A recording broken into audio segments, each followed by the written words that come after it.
Hello YouTube. I just wanted to make a quick video about one of the ways that we can check the outputs of our machine independently. So let's say that we have done TG51 on a machine and we want to verify that we've done it correctly. Or let's say that we've installed a brand new machine that we've never tested the output before. And before we start treating our first patients, we want an independent check to make sure that our output of our machine is correct. One of the common ways to do that is to pay for a service that provides you with some mechanism of measuring the output of your machine independently. Then you pay for that service. They will ship you something that you can use to measure the output of the machine, and then you send it back to them. So it doesn't rely on your skills to use your equipment. It's a fully independent check. One of the ways to do that is to use a service that we have here in the US by an organization called IROC. So IROC is part of MD Anderson, and they will send you little devices like this. This is an example of an OSLD. There's actually OSLD chips inside this. And you irradiate these, one for every energy that you use clinically. You send it back to them. You tell them how much dose you delivered and in what way you delivered it. And then they can tell you whether you've done your job of TG51 correctly. So it will actually independently check the output of your machine. This is an example here of one that's used for electrons. So you can see that there's this little donut slab, and you use the OSLDs, you put them inside here.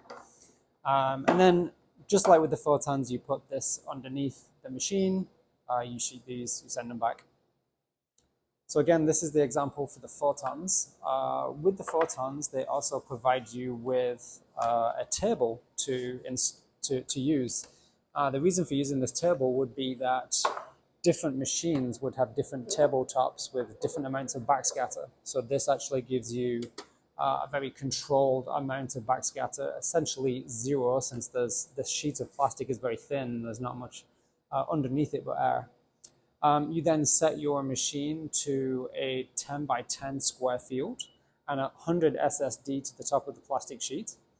Once you've done that, you can then verify that your field size is correct, because you'll be able to see the light field is exactly on the black outline, and your crosshairs are also on the black crosshair. So you know you've got your machine to a 10 by 10 field of the correct SSD, and you also know that your MLCs are retracted because you don't see any MLCs in the field. And then you, after this has been set to 100 SSD, you put the OSLD down on top of it, again making sure that the crosshairs are on here so that this is the center of the field. Then you would go out to the treatment console and shoot the appropriate number of monitor units to deliver a dose to these chips. Now, they also provide you with some paperwork. So here's an example of one. You just fill in one for each of these, for each of your photon energies. There's just one sheet for all of your electrons, but you essentially tell them exactly what your setup is. Even though they tell you what the setup should be, you have to then tell them the setup so that you can confirm that you did it correctly. And then you record the date of delivery, and then you put them back in a box that they've sent to you. They give you a shipping label, and then you just ship it back to them. And you wait for a few weeks, and they will send you a report.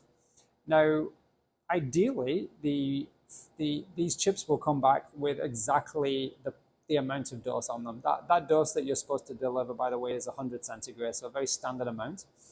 And so you deliver 100 centigrade to these recording devices, these OSLDs, and then they should tell you that you did deliver 100. So if you've done the setup correctly, if you've irradiated them correctly, but more importantly, if the output of your machine is what you think it is, they will come back with 0% error. Now, OSLDs are not infallible to some error, and so realistically, you might not really expect the OSLDs to come back with 0 error. Although also there are different methodologies for doing TG51. Ideally, we should all come up with the same answer when we do TG51, but there are some subtle differences that different clinics could use. So one example of that would be whether someone's using the original TG51 document or the new TG51 document. And let's say someone is using a triple F beam, the way you are supposed to go about doing TG51 using the newest updated protocol for triple F beams is actually slightly different than it was on the original one. That's not to say that one of those methods is right or wrong, just that there is a more updated version. The reason that the old one isn't exactly wrong is that it's the differences that we expect to see between the two methodologies are not that much. But they could add a few tenths of a percent to your output or subtract from your output. And so you would get errors, positive or negative, that are not exactly zero. And so it's not uncommon for you to come back and get 1% deviation. That's not going to be something we'd be worried about, and it's also not necessarily something that the IROC people that read these are going to be worried about. But if they see big deviations, they're probably going to contact you and tell you, you potentially have a problem with how you have calibrated your machine. Again, this is very important if you've got a brand new machine. I think I would definitely recommend that everybody do this. Everyone should get an independent check, because how else are you going to know that you are 100% confident that your machine is calibrated correctly? Obviously, after doing this job as a medical physicist for quite a number of years, you will become confident, but sometimes that confidence can lead to complacency. And when you're installing a brand new machine is probably the riskiest time for you to make a mistake, because you've got so many other things going on, but also because you may not have any previous calibration on the machine, and you're not really with a machine that has been previously calibrated. You would be surprised if you see a large deviation in output. And so that might be a red flag that, maybe there's a problem. Maybe it isn't just the machine, maybe it's the setup, or vice versa. But when you do TG51, you see a big deviation, that's usually a red flag. Makes a lot of us in medical physics very worried. However, when you've got a brand new machine with a brand new ion chamber, fresh out of the box, those are not calibrated to the way that we do TG51, which is 100 SSD, and then 1 centigrade, 1 monitor unit at Dmax. Their ion chambers are not calibrated that way. So we see that we need to do a large calibration when we get a brand new ion chamber or with a brand new machine. So again, this would be a good time to use this service. But it's not also a bad idea for you to do this maybe once a year.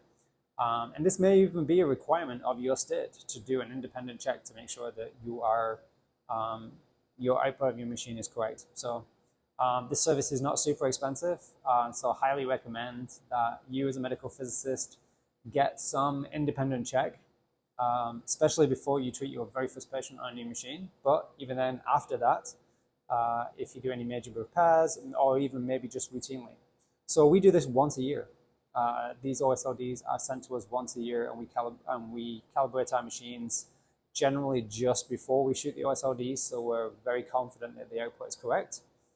We did that earlier today on this machine here. This is our Varian Edge machine. We did TG51 earlier today. We did make some minor corrections. So if you haven't done TG51 and calibrated your machine for maybe 6 months, you probably will see some difference in the output. And maybe that corresponds to changes you're seeing in your daily QA, or maybe it corresponds to what you're seeing in your monthly QA, or maybe it corresponds to all of those things, which definitely gives us a warm and fuzzy feeling.